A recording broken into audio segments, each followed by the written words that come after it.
चल हो जा शुरू। केसरिया से मन जोगी हुआ रे, दिल झूमे देखो पतवारा हुआ रे, दिल झूमे देखो पतवारा हुआ रे। हर पल मनाओ केसरी त्योहार। विमल, बोलो जुबान केसरी। जो जिन्होंने लिकर सर्व की है, जो रेस्टोरेंट के लोग हैं, मालिक हैं, उन लोगों के ऊपर भी कार्रवाई की है। पहली बार इस प्रकार की कार्रवाई हुई है। उनको 4 दिन का पीसीआर मिला है और ये जो बालक है, इसके जो पिताजी है, उनके ऊपर भी एफआईआर की गई है, क्योंकि अपना बेटा ड्राइविंग एज से कम होता है ये पता होते हुए भी उन्होंने उसको गाड़ी दी है, इसलिए उनके ऊपर भी कार्रवाई यहां पर की गई है। इसके साथ साथ लॉन्ग टर्म में ऐसी चीजें न हो, इस दृष्टि से रेसिडेंशियल एरियाज में जो पब्स है, इसको रेगुलेट करना, इसको रिकंसिडर करना, इस बारे में भी कोई पॉलिसी तैयार करने का विचार चल रहा है। साथ में यहां पर लाइसेंस जो इश्यू हुए उसके नियमों का पालन होता है या नहीं, पुलिस विभाग, एक्साइज विभाग और महानगर पालिका, इनको भी आदेश दिए जा रहे हैं कि वे लोग इसके बारे में पूरी तफ्तीश करें और जहां पर वायलेशन है वहां पर क्लोजर का ऑर्डर दें। साथ साथ ये जो सारे इलाके हैं, इनमें बड़े पैमाने पर नाकाबंदी करते हुए और ड्रंकन ड्राइविंग की टेस्ट लेकर और उनको रोकने के लिए एक व्यवस्था बनाने का भी प्रयास ये पुलिस की ओर से किया जाएगा। साथ ही में ये जरूरी है कि जो लोग बार में जाते हैं या इस प्रकार के पब में जाते हैं, उनके पास लीगल एज है या नहीं, इसका कोई ना कोई डॉक्यूमेंट ये चेक किया जाना चाहिए। ये होता नहीं है, इसको चेक करने के आदेश भी दिए जा रहे हैं और उनको ये कहा जाएगा कि बाहर सीसीटीवी लगाकर उसको चेक किया जाएगा, ताकि कभी भी पुलिस या कोई भी विभाग, एक्साइज विभाग, ये चेक कर पाएगा कि इस प्रकार से उन्होंने किया है या नहीं किया है। और साथ में ये भी प्रयास होगा कि इस प्रकार की घटनाएं न हो, इस दृष्टि से लॉन्ग टर्म हम लोग कोई व्यवस्थाएं वहां पर कायम करें। मुझे ऐसा लगता है कि ये घटना बहुत ही दर्दनाक है और इस घटना में पुलिस ने 304 अप्लाई किया है, 304A ने। ये हिनियस क्राइम के रूप में पुलिस इसको ट्रीट कर रही है और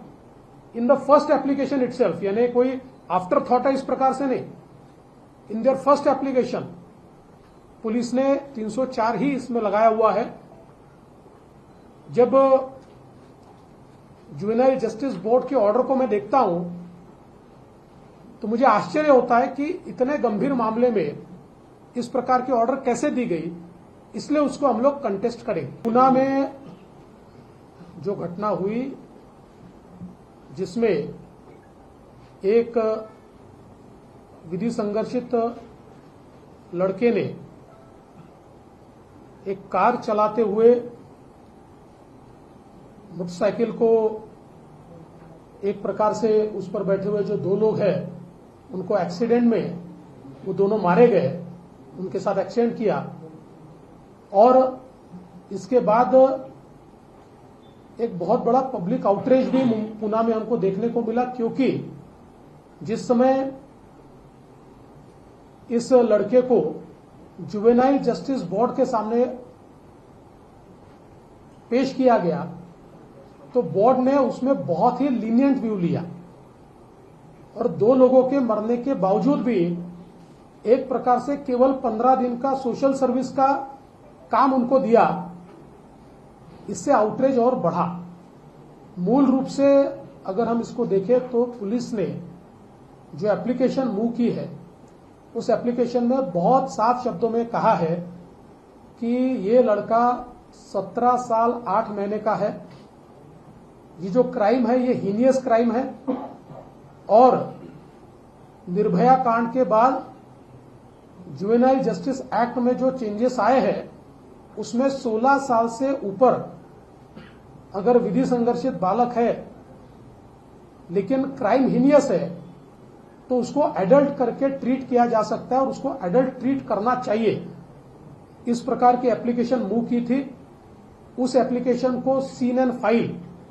ऐसा जुवेनाइल जस्टिस बोर्ड ने किया और जो रिमांड की एप्लीकेशन दी थी उस एप्लीकेशन पे ये एक बहुत ही आश्चर्यजनक इस प्रकार का आदेश पारित किया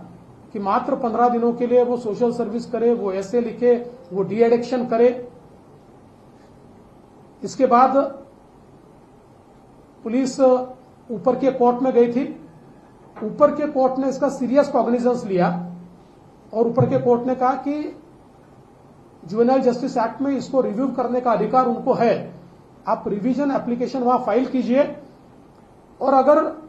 आपको न्याय नहीं मिलता तो आप वापस हमारे पास आइए। उस प्रकार से रिवीजन एप्लीकेशन पुलिस ने फाइल की है, उस पर सुनवाई चल रही है। शायद आज या कल में उस पर सुनवाई पूरी होगी, लेकिन वहां पर अगर न्याय नहीं मिला तो पुलिस जितना ऊपर जाना पड़े पर इस मामले में निश्चित रूप से जब तक न्याय नहीं मिलता तब तक पुलिस कोर्ट के सारे दरवाजे या सारे रास्ते टटोलते रहेगी। साथ में पुलिस ने इस मामले में जो जिन्होंने लिकर सर्व की है, जो रेस्टोरेंट के लोग हैं, मालिक है, उन लोगों के ऊपर भी कार्रवाई की है। पहली बार इस प्रकार की कार्रवाई हुई है। उनको 4 दिन का पीसीआर मिला है और ये जो बालक है इसके जो पिताजी है उनके ऊपर भी एफआईआर की गई है, क्योंकि अपना बेटा ड्राइविंग एज से कम होता है ये पता होते हुए भी उन्होंने उसको गाड़ी दी है, इसलिए उनके ऊपर भी कार्रवाई यहां पर की गई है। इसके साथ साथ लॉन्ग टर्म में ऐसी चीजें न हो इस दृष्टि से रेसिडेंशियल एरियाज में जो पब्स है इसको रेगुलेट करना, इसको रिकंसिडर करना, इस बारे में भी कोई पॉलिसी तैयार करने का विचार चल रहा है। साथ में यहां पर लाइसेंसेस जो इश्यू हुए उसके नियमों का पालन होता है या नहीं, पुलिस विभाग, एक्साइज विभाग और महानगर पालिका इनको भी आदेश दिए जा रहे हैं कि वे लोग इसके बारे में पूरी तफ्तीश करें और जहां पर वायलेशन है वहां पर क्लोजर का ऑर्डर दें। साथ साथ ये जो सारे इलाके हैं इनमें बड़े पैमाने पर नाकाबंदी करते हुए और ड्रंकन ड्राइविंग की टेस्ट लेकर और उनको रोकने के लिए एक व्यवस्था बनाने का भी प्रयास ये पुलिस की ओर से किया जाएगा। साथ ही में ये जरूरी है कि जो लोग बार में जाते हैं या इस प्रकार के पब में जाते हैं उनके पास लीगल एज है या नहीं, इसका कोई ना कोई डॉक्यूमेंट ये चेक किया जाना चाहिए। ये होता नहीं है, इसको चेक करने के आदेश भी दिए जा रहे हैं और उनको ये कहा जाएगा कि बाहर सीसीटीवी लगाकर उसको चेक किया जाएगा ताकि कभी भी पुलिस या कोई भी विभाग, एक्साइज विभाग ये चेक कर पाएगा कि इस प्रकार से उन्होंने किया है या नहीं किया है। और साथ में ये भी प्रयास होगा कि इस प्रकार की घटनाएं न हो, इस दृष्टि से लॉन्ग टर्म हम लोग कोई व्यवस्थाएं वहां पर कायम करें। मुझे ऐसा लगता है कि ये घटना बहुत ही दर्दनाक है और इस घटना में